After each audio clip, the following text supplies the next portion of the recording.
I am extremely loyal. I'm loyal to his son, but I don't feel that his son returns that loyalty like his father did. I see.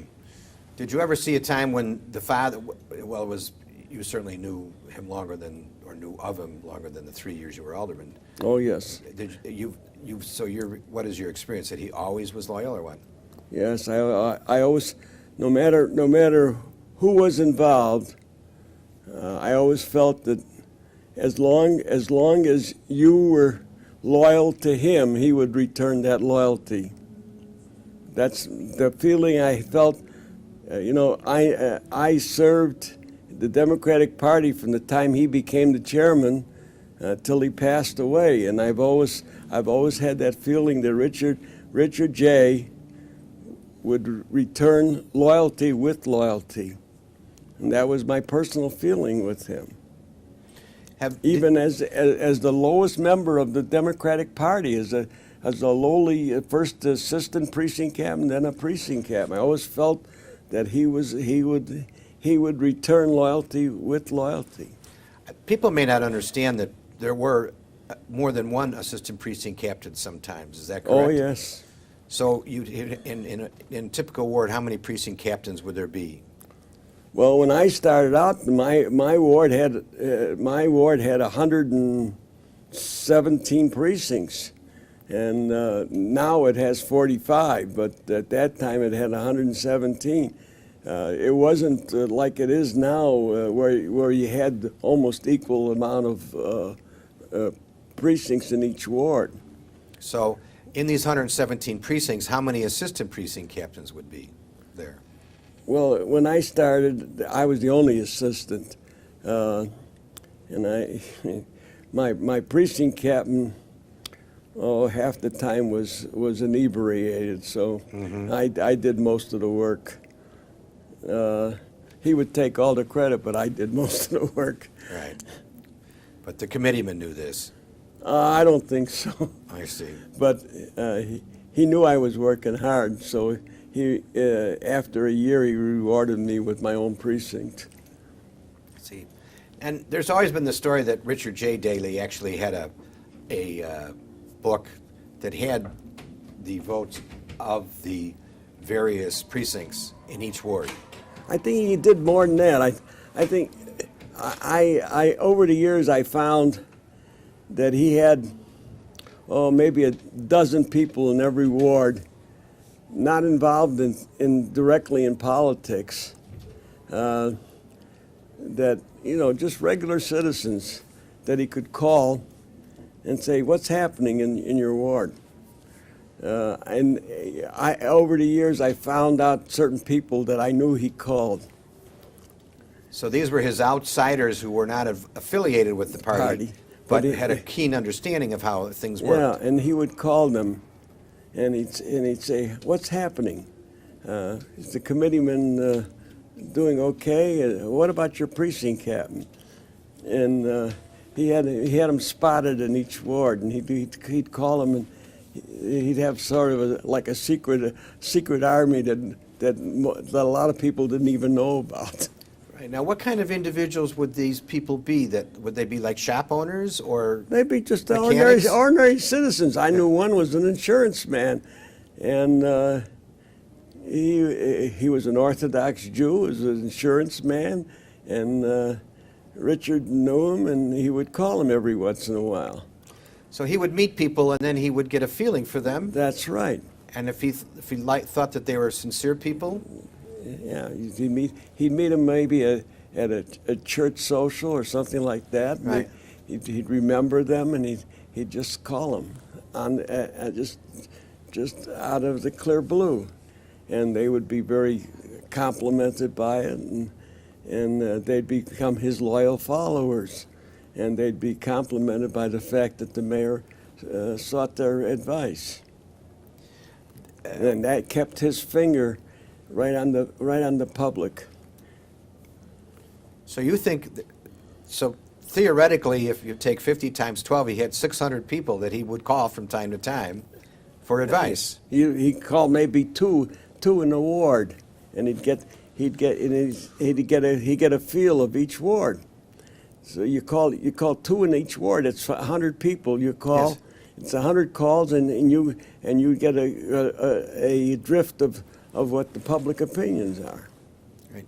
And this would be on ward matters or maybe citywide matters, Yeah. or both? And on party matters. Party matters as well. Yeah, and you'd know if how the precinct organizations are working, how the committeeman is working. You'd get a lot of inside information that way. How did he know what I said the night before in a speech? He didn't get that from a political somebody in politics. He got it from somebody who was at that meeting. I see.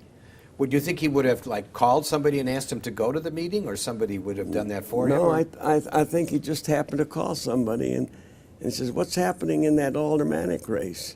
Well, I was at a meeting, Mr. Mayor, and that guy's apologizing. I don't know why the hell he's apologizing. So that man must have worked a lot of hours, Richard J. Daley. He did work a lot of hours. Did you talk to him ever on the weekends at work, or was it mostly just? I don't recall ever talking to him on a weekend, but you know, he had the feel of people. He was an ordinary guy, and he had the feel of people. But he had terrible temper. Were you ever subjected to that temper? Well, the first time I met him, I was. The time I described when he let loose on me for apologizing, but I'll never forget when he let loose on Singer, when Singer criticized him on education. That was right before he had his stroke. Okay, 74 then? Yes, he turned purple. He was in the council during a meeting. He actually turned purple. I was scared he was going to have a heart attack right then and there. When Singer criticized him on schools. Was this before or after his stroke when this was before. Before his, I see. It was before that primary where Singer ran against him. I see. Well, incidentally, he also criticized me after that primary because I got more votes than he did in that primary. In your ward? In my ward. So he said, "Why did you get more votes than I did?"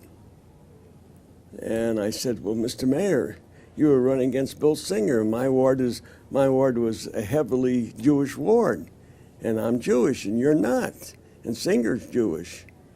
So he said, "That's why he got more votes." He says, "That's no excuse." That's no excuse. Yeah. He knew that. He knew it was an excuse, though. He wouldn't accept it as an excuse. I got about 2,500 votes more than he did. He beat Singer.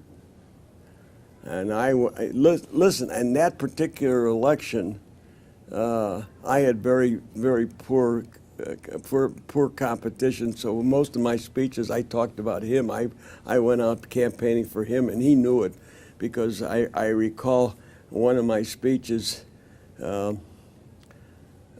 Bill was out talking for him, and I was making a speech in the living room, and Bill was late, so I was speaking, and I was talking, as I say, I was speaking for him. And For Richard J. For Richard J. Yes. And Bill had come while I was speaking, and I didn't know he was there, and Bill was in the kitchen, and he was listening to me talk about his dad. And then they told me that he had come, so I said, "Well, now I'm going to get out of here and let Bill talk for his dad." So, but Bill knew that I was plugging his dad. Bill Daley. Oh, Bill Daley. Oh, Bill Daley was there. Okay. Yeah, Yes, so got you. So he knew I was plugging him. Okay. And do you see the other Daleys as well, John and William? John, I used to see every once in a while, and I knew John before, because John was working as an insurance man, and at that time I was working for the sheriff, and John had some claims that he did for insurance, And when I became alderman, Bill was going to law school. And every afternoon, as I was leaving City Hall, Bill was coming from law school and going upstairs to see his dad. So I would always see Bill in the afternoon. Bill was the one son that was always going up to see his dad. And he was the one son that was like learning at his dad's knee. Mm-hmm. And so I would always see Bill. Richard, I never saw going upstairs. But Richard and Michael were practicing law, so they were at their law office. Right. But Bill was always upstairs. So now, what do you think was, two things first. What do you think was and is today the most important local issue in government for now, in city government? Safety. I'm absolutely horrified by what's happening on the streets today. And most people are, even areas like mine, which I think are relatively safe, people have a perception that it's not safe, even though relatively it's a fairly safe area. But they have a perception that they're not safe because of what's happening. I have a little different problem. I have to worry about, to a certain extent, terrorism, because I have a heavy Asian population. I have some terrorists in my community, very few, but some. But safety is clearly a major problem in the city, and just over the recent days, the fact that men in blue have become targets of not necessarily gangbangers, but of just anybody. The killing of police officers or the shooting of police officers is symptomatic of the fact that they're exactly what Richard J. Daley stood for, and that is family values, no longer means anything.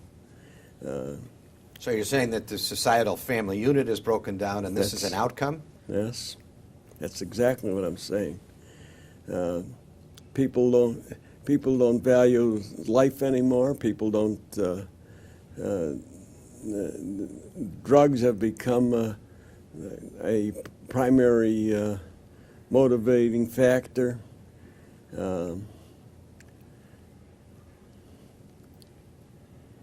You know, if I were to say, I think we talked about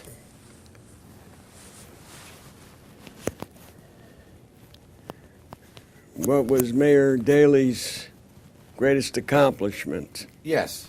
We haven't. I was going to ask the question, but you're asking it for me. So And if some people would say that his greatest accomplishment was the fact that he was Daley the builder. I would say his greatest accomplishment is that he was Daley the one who believed in family values.